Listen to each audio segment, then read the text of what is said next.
dialogar el día de hoy sobre esta interacción entre la lógica, entre el pensamiento y la complejidad. Vamos a estudiar esta interacción entre la lógica, el pensamiento y la complejidad.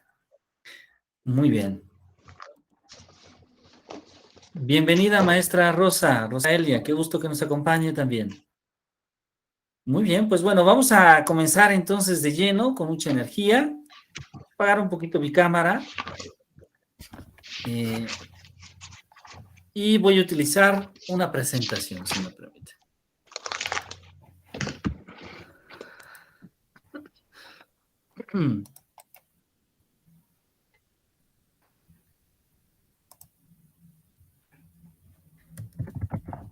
Les agradezco mucho, ¿se me confirman?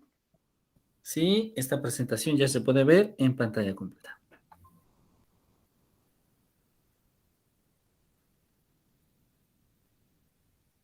Ya se puede ver. Perfecto.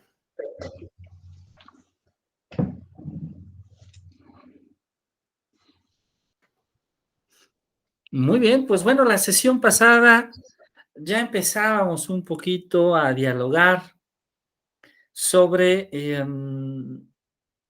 pues bueno, este papel tan interesante que tiene la lógica cuando lo que nosotros queremos estudiar es cómo se construye el pensamiento.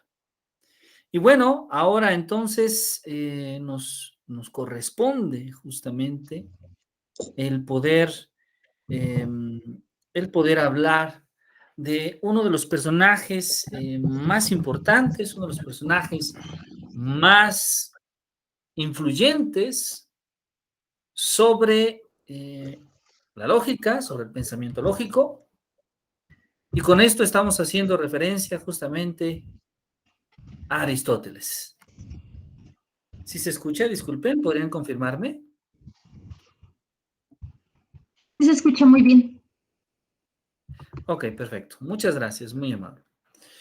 Muy bien, entonces vamos a hablar del trabajo de Aristóteles. Y el trabajo de Aristóteles es importante porque en gran medida con él nace la lógica. Es Aristóteles quien va a proponer un sistema lógico, posiblemente el sistema lógico pues más profundo de su época. En este sentido, el trabajo de Aristóteles pues es fundamental. Aristóteles, quien contribuyó en muchos campos de conocimiento, en la biología, en la filosofía, la teoría de la argumentación, la teoría del juicio, la lógica misma. También hizo algunos de los primeros modelos para tratar de explicar el papel que tiene la Tierra en el sistema solar con respecto al universo. Y al mismo tiempo también desarrolló los principios de la lógica clásica y de algunas lógicas que hoy en día llamamos las lógicas no clásicas. El trabajo de Aristóteles, pues, es un trabajo extraordinario. Pero bueno, vamos a hablar entonces, ¿a qué nos referimos cuando utilizamos el término lógica? Porque en realidad, cuando hablamos del término lógico, podríamos referirnos a varias cosas. Por ejemplo, para San Agustín, la lógica es la ciencia que enseña el método para alcanzar la verdad.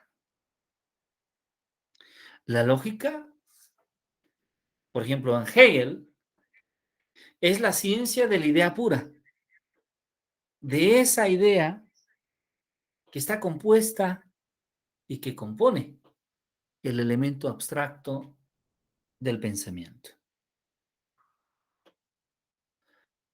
Para Aristóteles, por ejemplo, la lógica es la ciencia de la demostración. Mientras que para Santo Tomás de Aquino, la lógica está un poco más ligada al arte, está un poco más ligada a una habilidad, en este caso, a la idea de poder dirigir la actividad de la razón.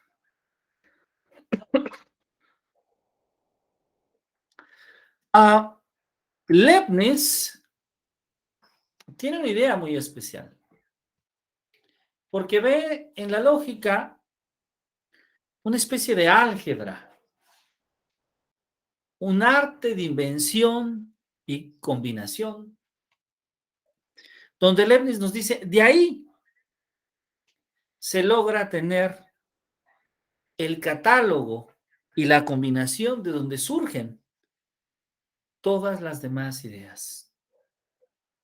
Es algo muy curioso, pero, por ejemplo, muchos siglos después, en los años 40 del siglo pasado, Jean Piaget desarrolló un trabajo que hoy en día le llamamos ensayo de lógica operatoria. Y Piaget nos decía que el pensamiento, que las ideas que tiene el ser humano tenían como base una lógica natural. Y vean que esta idea de Piaget, pues en parte es un poco parecida a la idea que propuso Leibniz. Sin embargo, además de las definiciones de lógica, hay otros trabajos importantes. Por ejemplo, el trabajo de Bolzano, quien habla por primera vez de estudiar la noción de análisis y también el término de interpretación. Este término de interpretación es muy importante porque fíjense que en la lógica clásica, una interpretación es una función que va de un modelo de la realidad a un conjunto donde solamente puede tener dos posibles valores. O es verdad o es falsedad. Es decir, le asignamos a cada elemento, a ese elemento que describe la realidad, le asignamos un valor de verdad.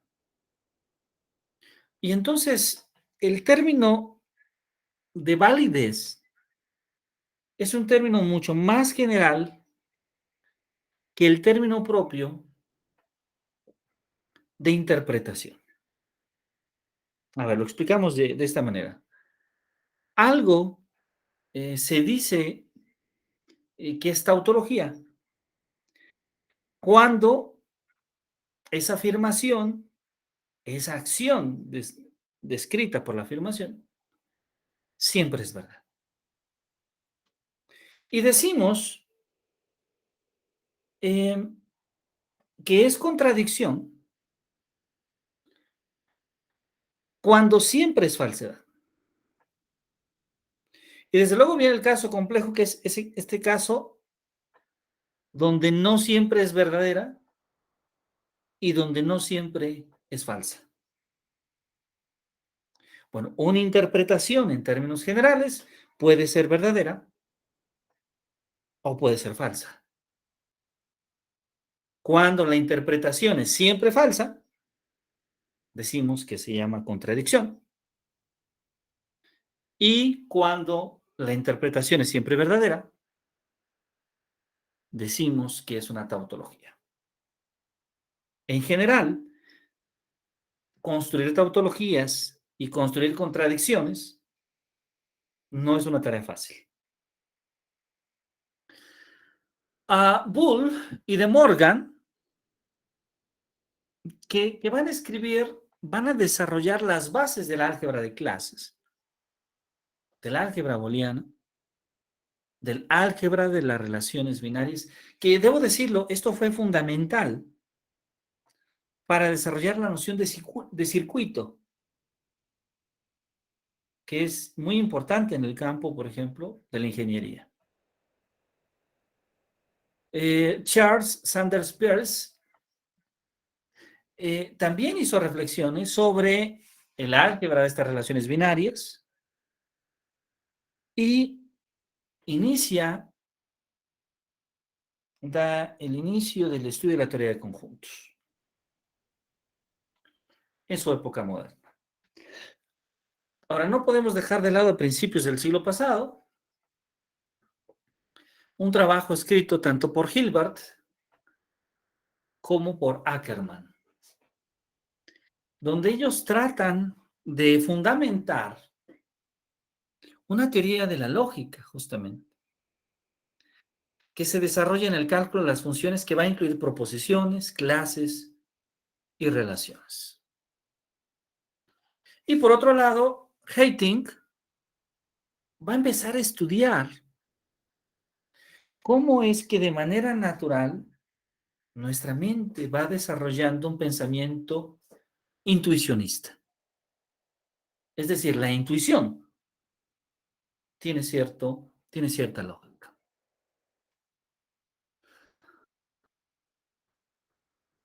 Uno de los pasos más importantes en el desarrollo de la lógica, sobre todo en el campo de la aplicación, tiene que ver con los trabajos de de Alan Turing. Turing, quien a través de esa relación que hay entre la lógica, entre la computación electrónica, va a formular su teoría de las máquinas computadoras, de las máquinas finitas, que va a dar pie justamente al desarrollo posteriormente de la computación. Y en este mismo sentido, en este mismo esfuerzo, vamos a tener los trabajos de Norbert Wiener, que va a desarrollar la lógica de la computación y la cibernética, de John von Neumann, ¿sí? Y por otro lado, ya en los años 60, va a haber personas que se van a interesar en estudiar la lógica y la teoría de conjuntos. Particularmente, Quine y Paul Cohen. Ahora, en el trabajo de Cohen quisiera hacer un pequeño paréntesis porque Cohen se interesó en una hipótesis que surge a principios del siglo pasado. Por ejemplo, en matemáticas, se ha interesado en estudiar algo que llamamos la cardinalidad de un conjunto. ¿Qué es la cardinalidad de un conjunto? Pues es el número de elementos que tiene ese conjunto. Cuando nosotros ponemos un conjunto de objetos en una caja, podemos preguntarnos cuál es la cardinalidad de la caja. Y lo que nos estamos preguntando en realidad es cuántos objetos tiene la caja. Va a suceder siempre que un conjunto que contiene otro, pues tiene mayor o igual número de elementos que el segundo. Sin embargo, eso se cumple cuando los conjuntos son finitos.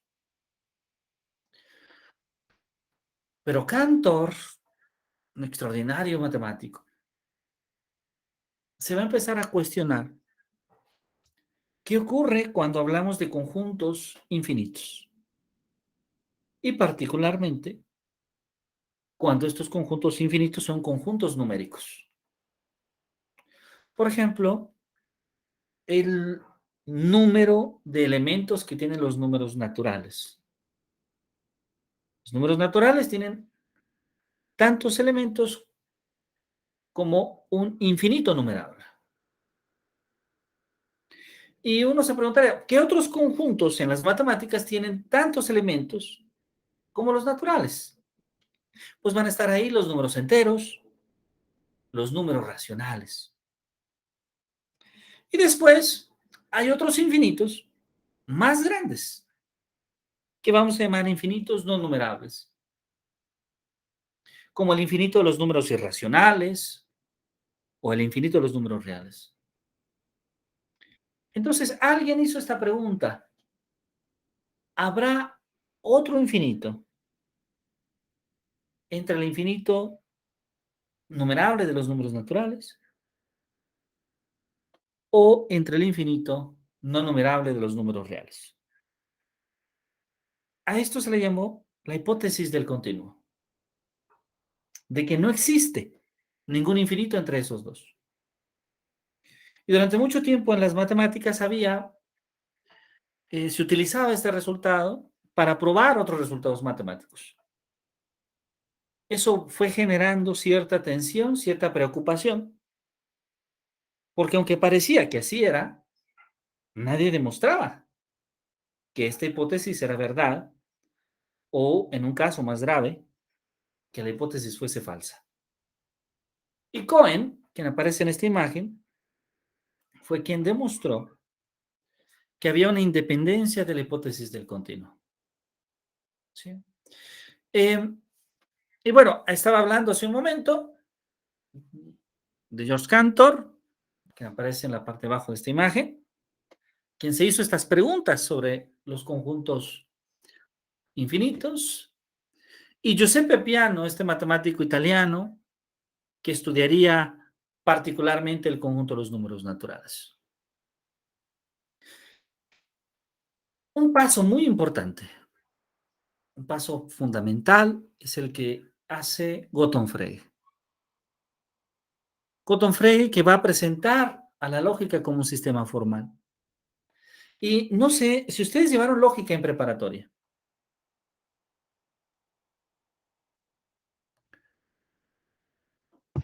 Maestra Sí, Rosa, sí llevamos. sí llevaron lógica. ¿Las dos, maestra Yunel? Bueno, yo sí. No, yo no llevé Muy bien. lógica, después sí retomé algo, pero no llevé la materia. Ok. Bueno, pues la simbología que usamos en la preparatoria, las fórmulas lógicas que aprendimos, que si P, que si Q, que si alfa, que si beta, que las 5 operaciones lógicas, negación, ¿se acuerdan? Conjunción, disyunción, implicación, doble implicación, etcétera. Esa manera de escribir la lógica la debemos a Gotthard Frege. Él fue quien escribió esta forma de crear a la lógica como un sistema formal. Frege, no solo eso, escribió inclusive reglas que llamamos sintácticas o de sintaxis, de cómo escribir, reglas semánticas, de cómo interpretar, de cómo leer eso que escribimos, e inclusive reglas de deducción, cómo deducir de una fórmula a otra fórmula. Fíjense que esto es algo muy parecido a nuestro español. Lo pongo tal vez como una analogía. En la lógica hay reglas para saber cuándo cierto tipo de pensamiento es correcto. Y de manera muy semejante, esto va a ocurrir en el español. Por ejemplo, en el español, lo primero que tenemos es cuándo un conjunto de letras forma una palabra o no. Para la lógica, eso sería escribir una fórmula bien formada. En el español, tenemos reglas para escribir palabras y para clasificar las palabras. Tenemos reglas de sintaxis, de escritura. Pues esas reglas de sintaxis también están en la lógica. En el español tenemos reglas semánticas, estas reglas que nos ayudan a interpretar y a darle significado a las palabras. Pues eso también ocurre en la lógica, también tenemos reglas semánticas. Y finalmente, en el español, podemos con las letras formar nuevas palabras. Bueno, pues en la lógica, con las reglas de deducción, podemos deducir nuevas fórmulas o nuevas reglas. Este trabajo de Frege va a ser un trabajo muy importante, y va a crear en cierta medida un movimiento en los años posteriores que va a seguir Bertrand Russell y Alfred North Whitehead. Por cierto, Russell aparece en la parte superior de esta imagen. Y Russell y Whitehead van a escribir una obra, una de las obras más interesantes del siglo pasado, El Principia Matemática, donde van a tratar de derivar a la matemática desde la lógica. Y van a crear en cierta medida una corriente que algunos hoy en día llaman logicismo. Y es la idea, pues, de que la lógica puede ser la base para la construcción del conocimiento. Este trabajo de Russell, que además debo decir, Russell fue Premio Nobel de Literatura, no va a culminarse como él lo esperaba. Porque años después, en 1931, Kurt Gödel, que aparece en la imagen de abajo,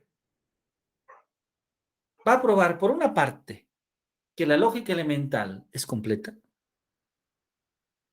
pero que las lógicas de orden superior no lo son. Demostrando entonces que hay una incompletud. Y esta parte de la incompletud quisiera platicarla un poco más en el sentido que Morán la va a tomar. Porque Morán va a utilizar esta idea, va a interpretarla como una manera de decir, bueno, no siempre podemos saber la verdad. La verdad, es decir, alguien en algún momento puede suponer que la verdad es inalcanzable, que siempre podemos saber si algo es verdad o no. Y Morán lo interpreta como que existen entonces afirmaciones, inclusive en el centro, en la parte medular del propio conocimiento científico, de la propia lógica o de la matemática, que son indecidibles. Es decir, no podemos saber, no podemos probarlos, probar que son verdad, pero tampoco podemos probar que no lo son.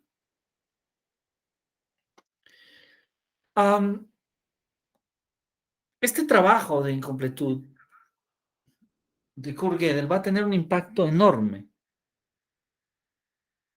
en el pensamiento de Morán para desarrollar el pensamiento complejo. Pero aunado a esto, van a surgir nuevas maneras de entender la lógica o nuevas lógicas. Y que de hecho, estas nuevas lógicas modelan de una manera diferente la realidad.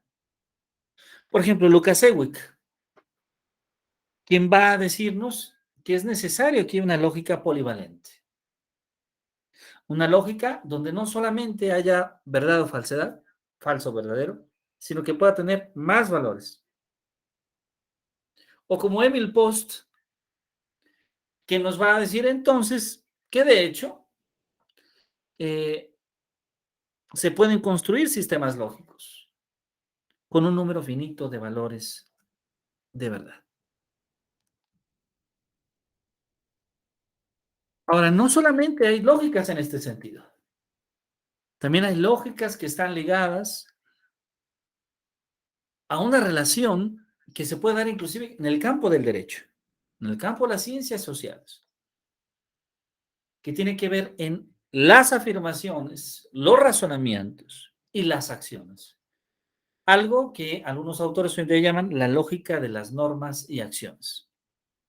E iban a aparecer trabajos extraordinarios de John Boone Wright, de Newton da Costa, de Bernengo, de Puga, y para orgullo de nuestro país, también, desde luego, de García Mainés. uno de nuestros grandes juristas de todos los tiempos. Ahora, la lógica no solamente se va a desarrollar en este ámbito del derecho a las ciencias sociales, también se va a desarrollar en el ámbito en relación a los cálculos, en relación a la computación, y ahí van a aparecer trabajos muy importantes como el de Alfred Tarski y el de Alonso George. Ahora, va a haber otros tipos de lógica más. Por ejemplo, quienes empiezan a observar que la concepción de razón, que la manera en la que pensamos, se ve influenciada por las creencias que tenemos.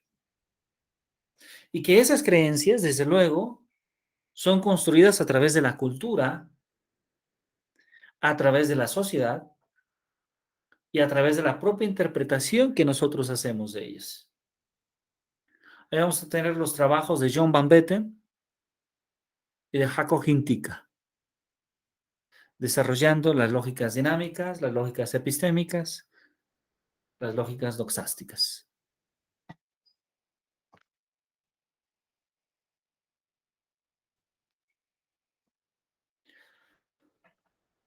Y desde luego, si recordamos en algunas sesiones anteriores,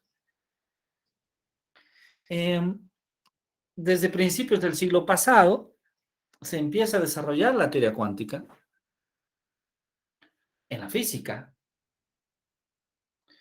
Y claro que esto va a desbordar que también uno se cuestione cómo es que se desarrolla el razonamiento, el pensamiento, desde esa teoría, desde esa perspectiva. Así es como va a surgir la lógica cuántica, donde van a ser fundamentales los trabajos de Virchow y de John von Neumann. Y bueno, si queremos aún sumar un poco más, podríamos hablar de las lógicas relevantes de Alan Ross, de la lógica difusa de Lobdell Sadet, o inclusive de la lógica paraconsistente que surge en los trabajos de Francisco Miró Quesada, peruano, por cierto. Las lógicas relevantes, estas lógicas relevantes que usamos todos los días, que tal vez no ponemos suficiente atención, pero cada vez que en nuestro celular, en nuestra computadora, hacemos una búsqueda en Google, nos damos cuenta que Google cada vez encuentra más fácil lo que buscamos. Que YouTube cada vez se encuentra más videos como los que habitualmente buscamos.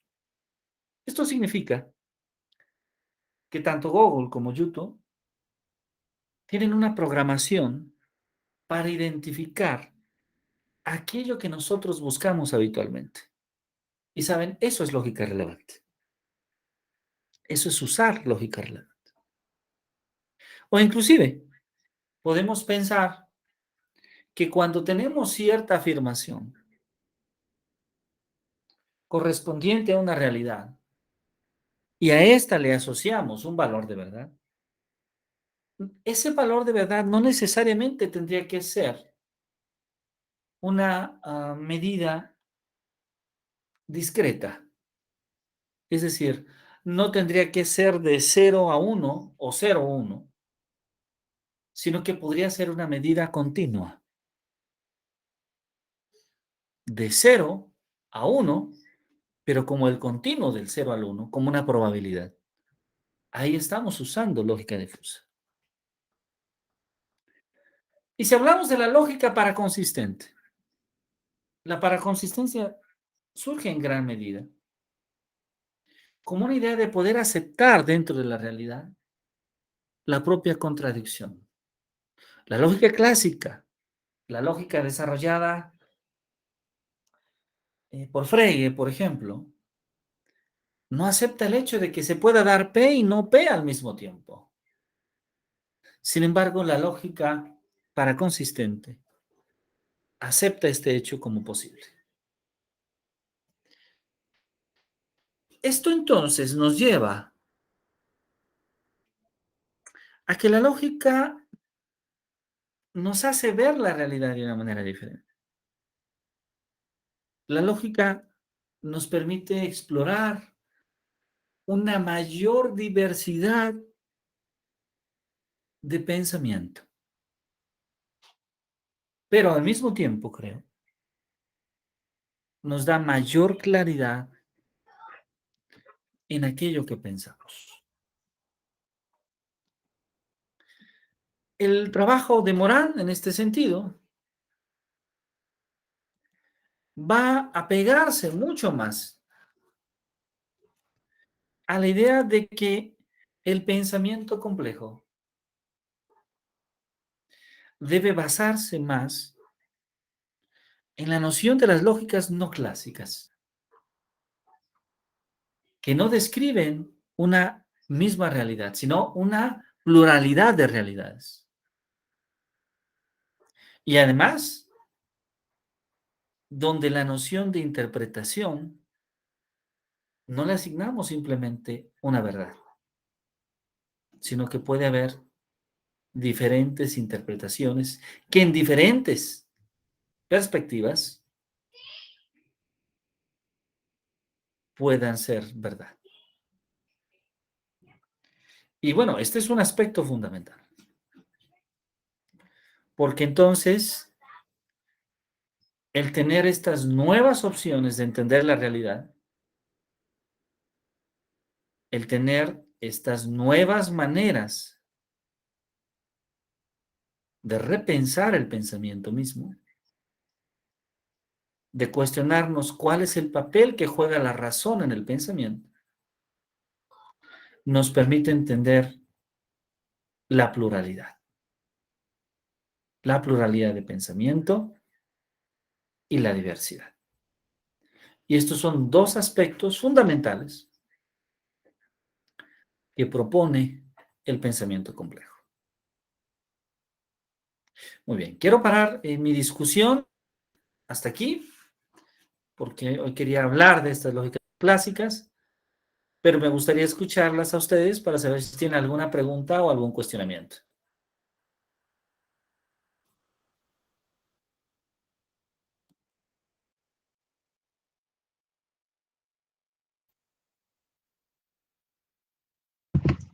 Bueno, quizá no tanto como pregunta, pero más bien pensaba justamente en esta pluralidad y diversidad de ideas, ¿no? Cómo a partir de pensar en que cada individuo puede interpretar diferentes, o que se puede interpretar un hecho desde diferentes visiones, desde diferentes ángulos, abre un abanico de posibilidades. Y entonces, no sé si por ahí vaya la idea de que por eso se habla de que el pensamiento complejo no es no es solamente como una línea a seguir metodológica, no es un método como tal, sino una manera de entender, porque tampoco de interpretar, pero a lo mejor sí de entender las diferentes visiones de pues hasta de un hecho, de una situación. En efecto, creo que esta es parte de la riqueza del pensamiento complejo. Digamos que la visión previa al pensamiento complejo nos habla en cierta medida o nos muestra a la verdad como una especie de absoluto. De hecho, este término de que la verdad es como un absoluto es algo a lo que Morán se refiere en muchas ocasiones en su obra como una especie de ceguera intelectual. En el sentido en que desde mi campo de conocimiento, desde mi campo de especialidad, pues yo tengo la verdad y esta es la verdad que cuenta. Es la única verdad que se impone a cualquier afirmación o interpretación de los demás. Y lo que propone Morán en este sentido es que la verdad no es absoluta. Que claro, esto no se debe a Morán, esto mucha gente ya lo había estudiado, conocía, pero él busca incorporar esta idea a su noción de pensamiento complejo. Ajá, y que viene vinculado justamente con lo que hablábamos en la parte anterior, pues, del curso, ¿no? Cómo esta manera de pensar sobre una verdad absoluta nos hace justamente caer en eso, que era como mucho donde tenía, o yo tenía como mucha, creo que ya nos abandonó. No, no, aquí estoy, claro que Perdón. sí. Perdón, Leo. Era como donde yo tenía como mucha, como que sentía que se me rompía la línea, la idea de dónde entraba este punto de moral. Y entonces, justamente aquí es donde hago ese clic, donde hago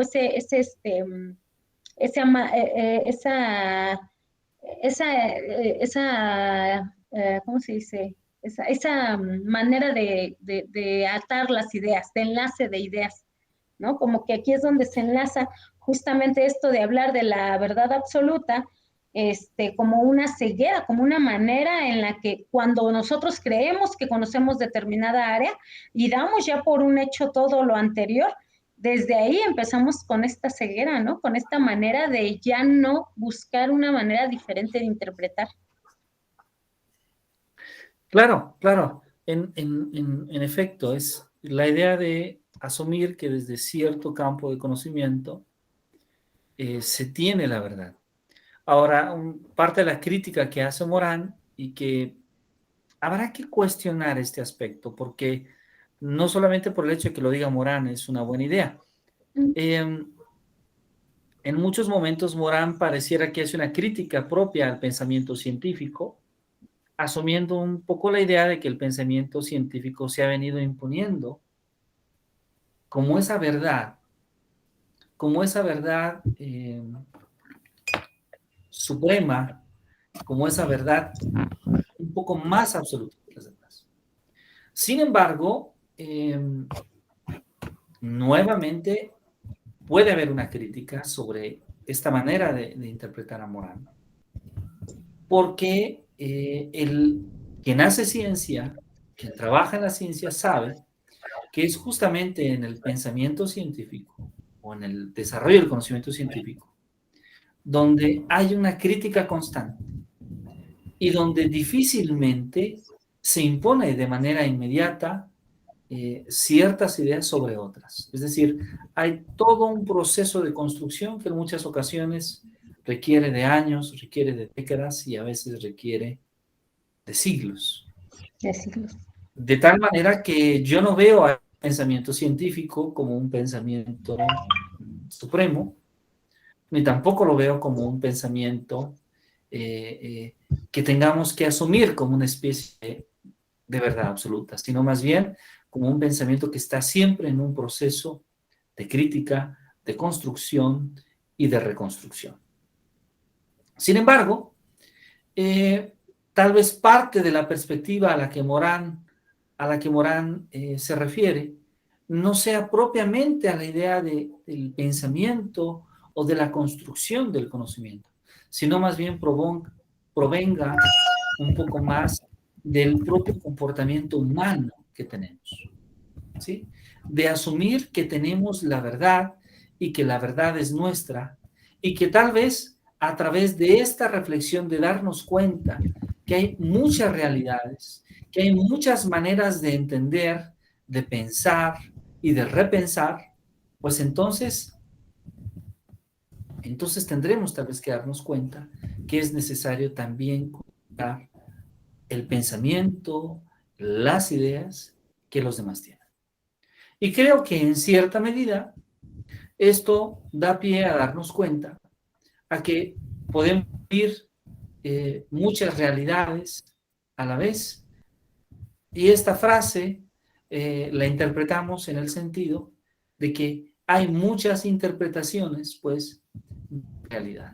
Una misma persona puede interpretar de diferentes maneras la propia realidad que vive.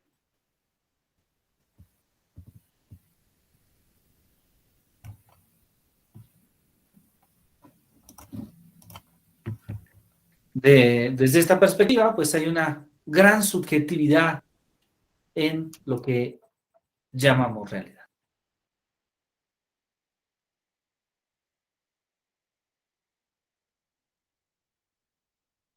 Bueno, espero haber atendido su comentario. No sé si la maestra Rosa, algún otro comentario.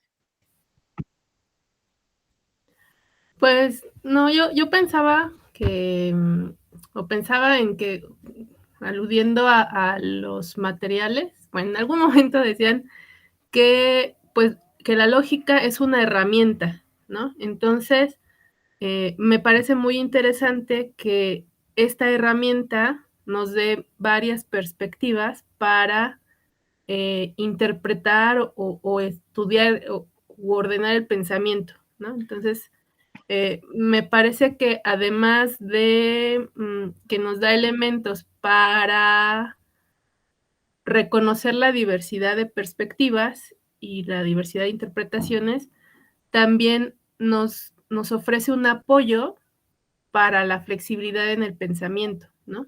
Es decir, si nos mantenemos pensando que únicamente pensamos de manera lógica desde lo que nos dice la lógica clásica, nuestras herramientas son limitadas, nuestras herramientas para interpretar la realidad y pues sí, para organizar las ideas están limitadas, y estas otras lógicas nos ofrecen, nos amplían la perspectiva y en algunas circunstancias me parece que la lógica clásica puede seguir siendo aplicable, y en otras nos pueden ayudar más las otras lógicas, ¿no? Entonces, bueno, no es como descartar una lógica por las otras, pero me parece que ese abanico nos da mayor flexibilidad para poder aplicar estas herramientas en diferentes circunstancias. Claro, si las manejamos, ¿verdad? Si las entendemos mejor y las podemos aplicar. Claro, de hecho, esto nos lleva, maestra Yunuen, maestra Rosa, a un problema filosófico muy fuerte. ¿La realidad es una o hay muchas realidades? No se preocupen, no lo vamos a contestar aquí porque eso es muy difícil, pero este problema filosófico es interesante porque ¿es la realidad una y más bien lo que hay son diferentes interpretaciones de ella? ¿O más bien hay varias realidades que vivimos a la vez? Este problema lo podemos llevar al Y campo de la aparte, lógica. cómo, por ejemplo, y cómo, por ejemplo, con esas realidades puedes coincidir en algunas con algunas personas o contrapuntearte con algunas otras. Y que un hecho puede Claro. traerte cierta parte de, diría aquí la maestra Rosy, de ese uso racional de las lógicas, o te puede llevar a un uso irracional de ellas, ¿no? Y cómo es que el hombre, Claro. a pesar de ser el lógico y el creador de la lógica, y finalmente la utiliza en muchos momentos de manera irracional o ilógica, porque también esa es otra parte, ¿no? Como nuestra naturaleza humana también se impone dentro de todo esto.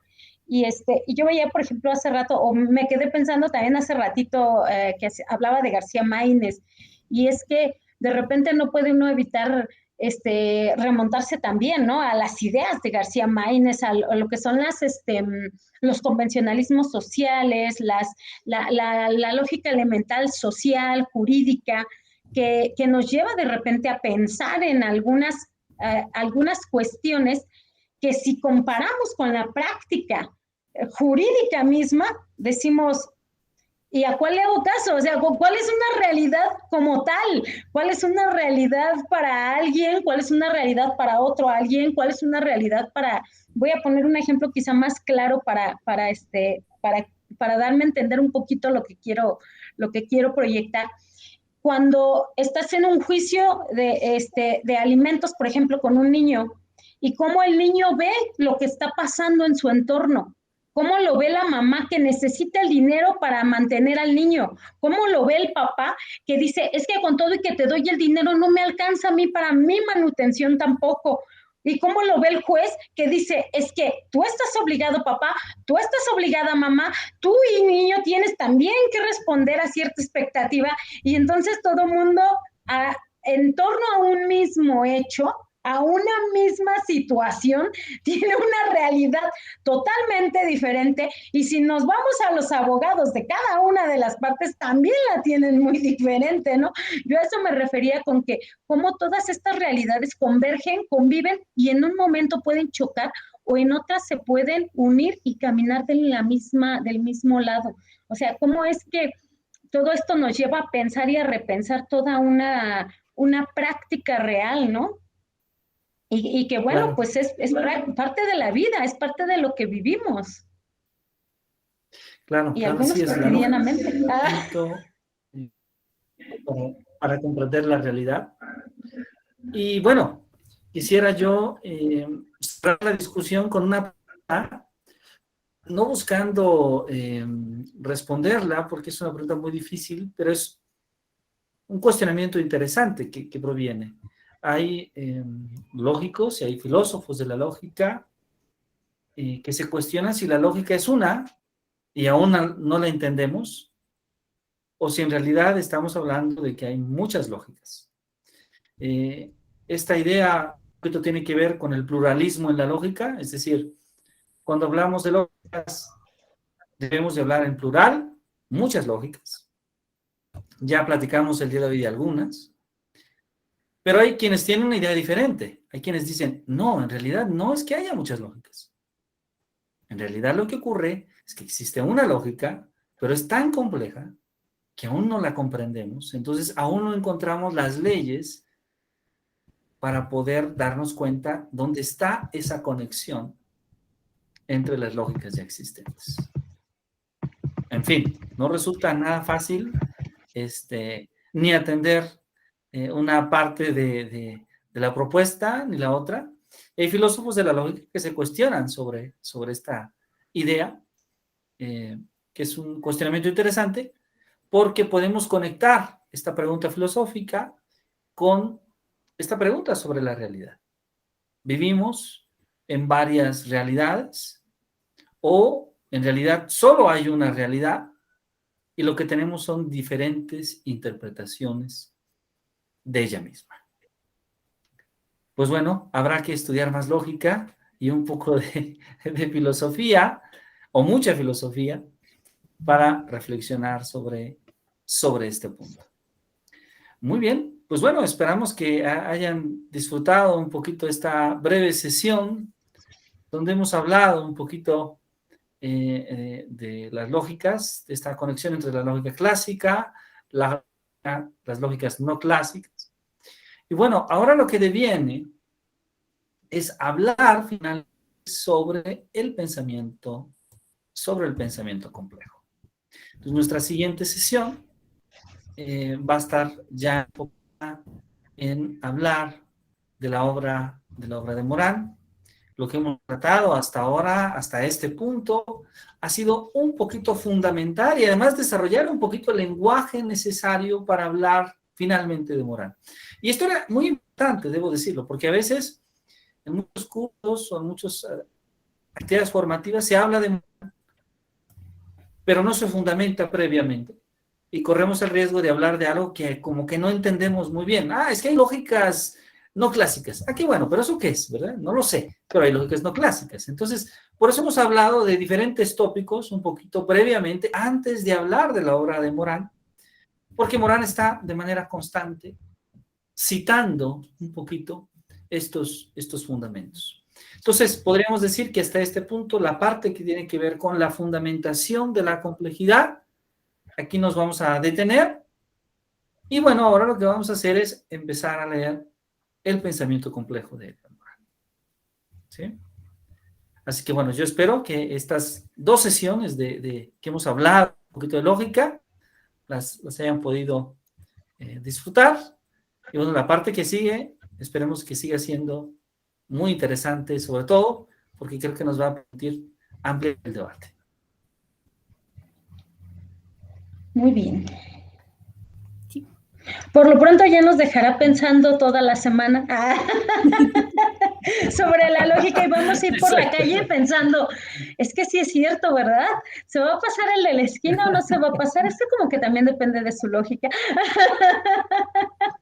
Claro, claro. Bueno, los físicos Ujú, Los físicos tienen una teoría de que vivimos en 24 dimensiones.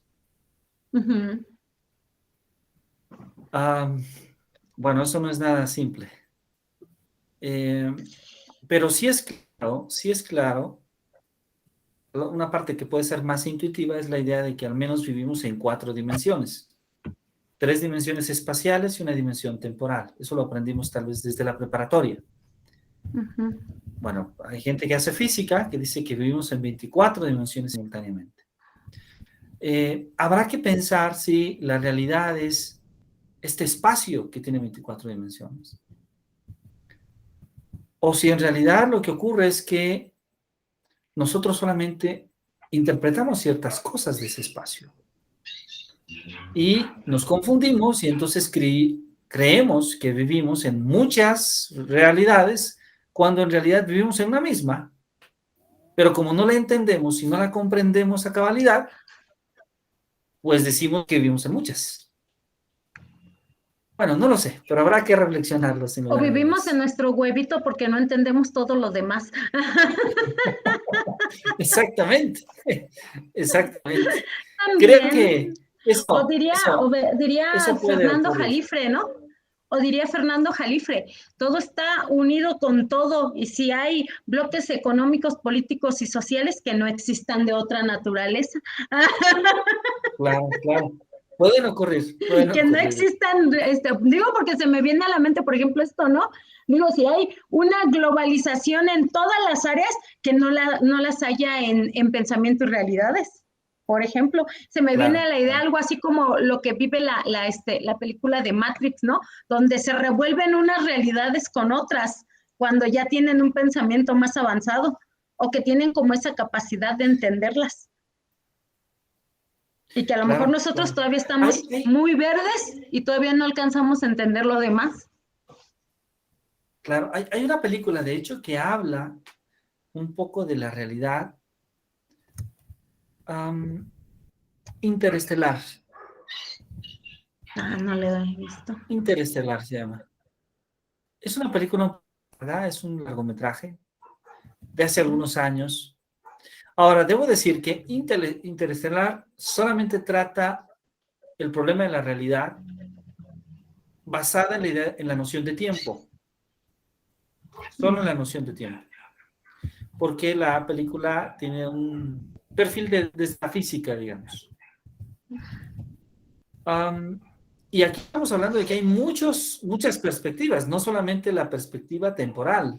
Si la perspectiva temporal es una, pero no es la única. Pero creo que es una buena película, además es extraordinaria para el fin de semana, o entre semana, cine entre semana, pero nos ayuda tal vez a tener esta reflexión, un poco esta reflexión, sobre la realidad, la relación entre realidad y tiempo. Entonces, al menos en esa perspectiva podemos darnos cuenta, primero, que las cosas cambian, como lo dice Morán, y segundo, creo que la película nos invita a llevarnos a una discusión sobre lo que la realidad es, desde el punto de vista temporal. Entonces, les invito a verla, les invito a disfrutarla. Además, es una buena película. Bueno, Bueno, pues que nos tengan puede entonces compartir una... nos puede compartir el promo para ver que no nos estemos confundiendo. Ah, claro, claro. Se los comparto por el grupo de WhatsApp con mucho gusto. Perfecto. ¿Sí? Bueno, pues que tengan una muy Bueno, buena noche.